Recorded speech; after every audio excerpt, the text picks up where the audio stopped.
Welcome back ناظرین، آپ دیکھ رہے ہیں پروگرام خطیب مستقبل کے۔ وقفے پر جانے سے پہلے ہمارے ساتھ موجود تھے فراز الحسن جہانگیر، اور اب جس اگلی مقررہ کو میں دعوت خطاب دے رہا ہوں ان کا نام ہے سیدہ اریبہ بطول۔ جی اریبہ، السلام علیکم۔ وعلیکم السلام۔ کیسی ہیں آپ؟ ٹھیک ہوں۔ تیاری کیسی ہے آپ کی؟ اچھی ہے۔ سٹارٹ کریں؟ جی ناظرین، یہ ہیں سیدہ اریبہ بطول اور ان کا ٹاپک ہے اسلام سلامتی کا دین ہے، اور اریبہ آپ کا وقت شروع ہوتا ہے اب۔ اس مذہب میں کتنی محبت ہوگی، اس مذہب میں کتنی محبت ہوگی، کی جاتی ہے جس کے نام کی تعظیم اتنی۔ علی وقار، اسلام دنیا کا سب سے بڑا عملی مذہب ہے اور اس کے ماننے والے 100 ارب لوگ دنیا کی آبادی کا کل 5واں حصہ ہیں، تو اس لحاظ سے دنیا میں رہنے والا ہر 5واں شخص مسلمان ہے، اور اس کے آغاز سے لے کر آج 14.5 صدیاں گزر چکی ہیں۔ یہی وجہ ہے کہ دنیا کی بیشتر ریاستوں میں مسلمان اکثریت کے ساتھ آباد ہیں، تو اس لحاظ سے اس پس منظر میں اسلام کوئی اجنبی تصور نہیں بلکہ ایک مسلمہ حقیقت ہے۔ علی وقار، اسلام سلامتی کا دین ہے، اسلام امن کا دین ہے، اور اسلام محبت کا دین ہے، اور اس کی سب سے بڑی مثال یہ ہے کہ لفظ اسلام سلامتی سے اور لفظ ایمان امن سے ماخوذ ہے۔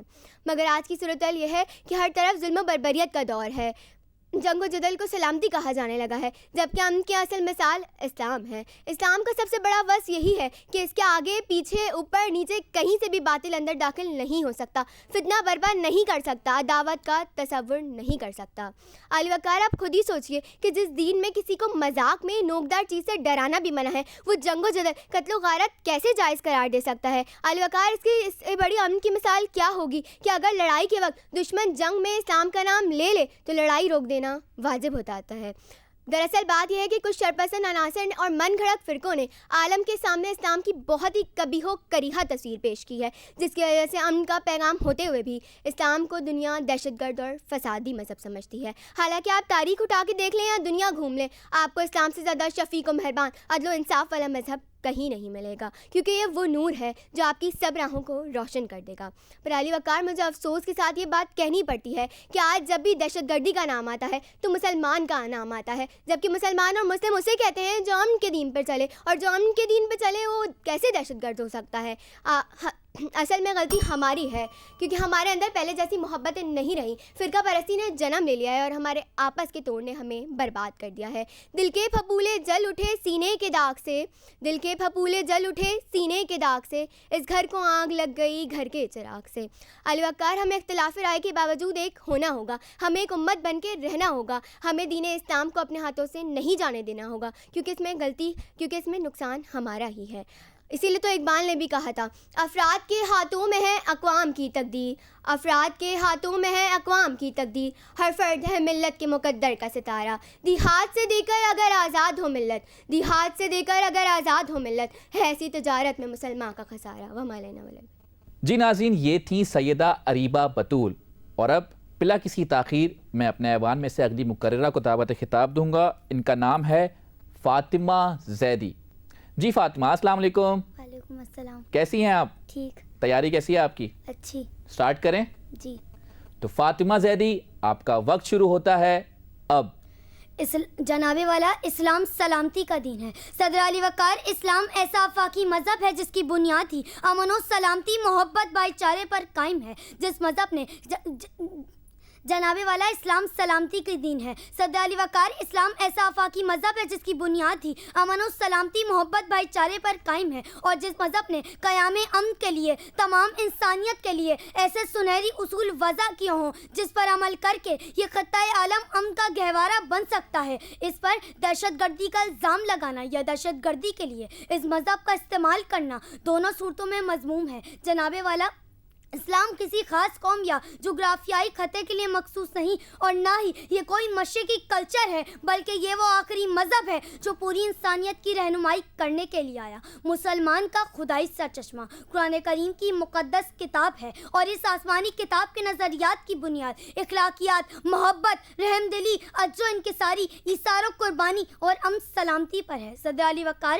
جب ایک مسلمان ان نظریات کی روشنی میں زندگی گزارتا ہے، معتدل مزاج ہوتا ہے، ہے, حیادار ہوتا ہے, عادل اور قابل بھروسہ ہوتا ہے, وہ اپنے ارد گرد محبت و احترام, دوستی اور خوشیاں بانٹنے والا ہوتا ہے. قرآن کریم میں انسان کو اللہ نے اخلاق حسنہ اپنانے کا حکم دیا اور نبی کریم کو حسن اخلاق کا اعلیٰ نمونہ بنا کر پیش کیا تاکہ ہم ان کی پیروی کریں. جناب والا, اسی لیے جب کوئی اسلام میں داخل ہوتا ہے تو اس پر لازم ہوتا ہے کہ وہ نبی کریم کے اخلاق کریمانہ کو اپنائیں اور ان کے فرمان کے مطابق زندگی بسر کریں. نبی کریم کی تعلیمات نے وہ تمام محرکات ختم کر دیے جس سے انسان درندہ بن جاتا ہے, جس سے آپس میں لڑائیاں ہوتی ہیں, جس کی وجہ سے جرائم جنم لیتے ہیں, اور ان محرکات میں غصہ, غیبت, بدزبانی, جھوٹ, مکر و فریب, بہتان تراشی اور برے القابات سے پکارنا, وعدہ خلافی, چوری, ڈاکہ زنی شامل ہے. اسی لیے جب آخرت میں جواب رہی کا احساس, اخوت و محبت, صداقت و دیانت, اخلاص و نیک نیتی, صلہ رحمی, ایثار و قربانی, صبر و تحمل اور برداشت و رواداری کے جذبات اور احساسات پیدا کیے ہیں. ان تعلیمات نے انسان کو اندر سے تبدیل کر دیا. انسان کے دل کی دنیا بدل گئی. انسان کے اندر تمام حیوانی جذبوں کو ختم کر کے اسے ایک ملکوتی حسن عطا کیا اور یوں اسلام سلامتی کا دین قرار پایا. جناب والا, جس معاشرے میں اخلاقیات موجود ہوں اس میں ممکن نہیں کہ ظلم و زیادتی اور تصادم جگہ بنا سکے. اسلام ایک ایسا دین ہے اور تصادم جگہ بنا سکے جناب والا, جس معاشرے میں اخلاقیات موجود ہوں اس میں ممکن ہی نہیں کہ ظلم و زیادتی اور تصادم جگہ بنا سکے. جس انسان نے آدم کی اولاد قرار دیا. جناب والا, جس معاشرے میں تعریف عدل و انصاف کا حکم دیا کہ وہ لوگوں کے حقوق کی حفاظت کریں, ہر حال میں ظلم و زیادتی کو روکیں, ظلم کے خلاف مظلوم کا ساتھ دیں اور ضرورت مندوں کی امداد کریں. قرآن پاک میں عدل و انصاف کی بہت تاکید کی ہے کیونکہ ہم کا دار و مدار انصاف کی فراہمی پر موقوف ہے, تو کہنا پڑتا ہے کہ ہاں, اسلام سلامتی کا دین ہے. شکریہ. ماشاءاللہ, بہت خوب. ناظرین, یہ تھی فاطمہ زیدی, اور اب جن کو میں دعوت خطاب دے رہا ہوں ان کا نام ہے نور سحر, اور ان کا موضوع بھی یہی ہے, اسلام سلامتی کا دین ہے. السلام علیکم نور سحر. وعلیکم السلام. کیسی ہیں آپ؟ ٹھیک. تیاری کیسی ہے آپ کی؟ اچھی ہے. سٹارٹ کریں. جی. تو نور سحر, آپ کا وقت شروع ہوتا ہے اب. اعوذ باللہ من الشیطان الرجیم, بسم اللہ الرحمن الرحیم. جناب صدر علی وقار اور حاضرین محفل, السلام علیکم. آج میرا موضوع گفتگو ہے اسلام سلامتی کا دین ہے. جناب صدر, لفظ اسلام کے معنی امن و سلامتی کے ہیں, جیسا کہ نام سے ظاہر ہے کہ یہ امن و سلامتی کا مذہب ہے. تاریخ ہمیں بتاتی ہے کہ اسلام کے آنے سے پہلے اہل عرب جن غیر اخلاقی اور غیر انسانی سرگرمیوں میں ملوث تھے, اسلام آنے کے بعد ان سب رسومات و افعال کا خاتمہ ہو گیا. جناب صدر, وہ اہل عرب جو غلاموں پر ظلم کرتے, بیٹیوں کو زندہ دفن کر دیتے, چھوٹی چھوٹی باتوں پر نسلوں تک دشمنی نبھاتے, وہی اہل عرب اپنے غلاموں کو آزاد کرنے لگے, بیٹیوں سے محبت اور عفو و درگزر سے کام لینے لگے. جناب صدر, اسلام محبت اور رحمت کا دین ہے, اور جہاں محبت اور رحمت ہو وہاں امن و سلامتی کا ہونا لازمی ہے. اسلام تو وہ مذہب ہے جو جینے کا سلیقہ سکھاتا ہے, سانسوں کی آمد کا گہرا راز بتاتا ہے, جو یہ کہتا ہے کہ دنیا کو ایک امتحان سمجھو, اپنے ہونے میں اللہ کی رضا سمجھو. کیسے ہو صبح شام بتاتا ہے, کیسے ہو صبح و شام بتاتا ہے, ایک سچا مذہب ہے اسلام بتاتا ہے. جناب صدر, جہاں ہو برائی ختم وہاں سے اسلام شروع ہوتا ہے, دے کر بندوں کو پیغام امن پر اچھی بات کا پتہ بتاتا ہے. جناب صدر, ہمارے مذہب اسلام میں تو آپس کے میل ملاپ کو بھی سلامتی کا ذریعہ بنا دیا ہے. جب آپ کسی سے ملتے ہیں تو السلام علیکم کہتے ہیں, یہ بھی تو سلامتی کی ہی دعا ہے. جناب صدر, پھر ایسا مذہب کیسے کسی کے لیے باعث خوف و دہشت ہو سکتا ہے؟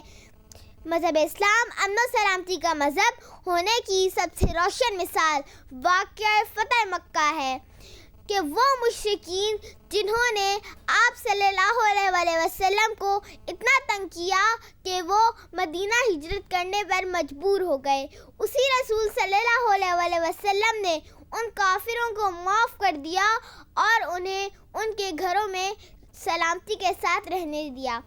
جناب صدر، جنت کا اصل نام بھی دار اسلام یعنی سلامتی والا گھر۔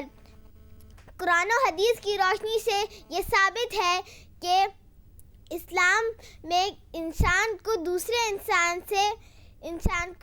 انسان کو تکلیف دینا، اس کا حق مارنا، اس کو قتل کرنا، ان چیزوں کی اجازت نہیں۔ جناب صدر، کتنا پیارا ہے ہمارا مذہب، کتنا پیارا ہے ہمارا مذہب اسلام جس نے جی بہت خوب بہت خوب۔ ناظرین، یہ تھی نور سحر جو کہ بات کر رہی تھی اسلام سلامتی کا دین ہے۔ اسی کے ساتھ ہمارے چاروں مقررین نے اپنی اپنی تقاریر کو مکمل کر لیا ہے۔ اس سے پہلے کہ ججز سے ان کے ریمارکس جانیں اور جانیں وہ 2 نام کون سے ہوں گے جو سیمی فائنلز کے لیے کوالیفائی کریں گے، پروگرام میں وقت ہوا ہے ایک اور مختصر سے وقفے کا۔ جب ہم وقفے سے واپس آئیں گے تو جانیں گے ججز سے ان کے ریمارکس اور وہ 2 نام جنہوں نے سیمی فائنلز کے لیے کوالیفائی کیا ہے۔ کہیں مت جائیے گا، دیکھتے رہیے پروگرام خطیب مستقبل کے۔ السلام علیکم ورحمۃ اللہ وبرکاتہ۔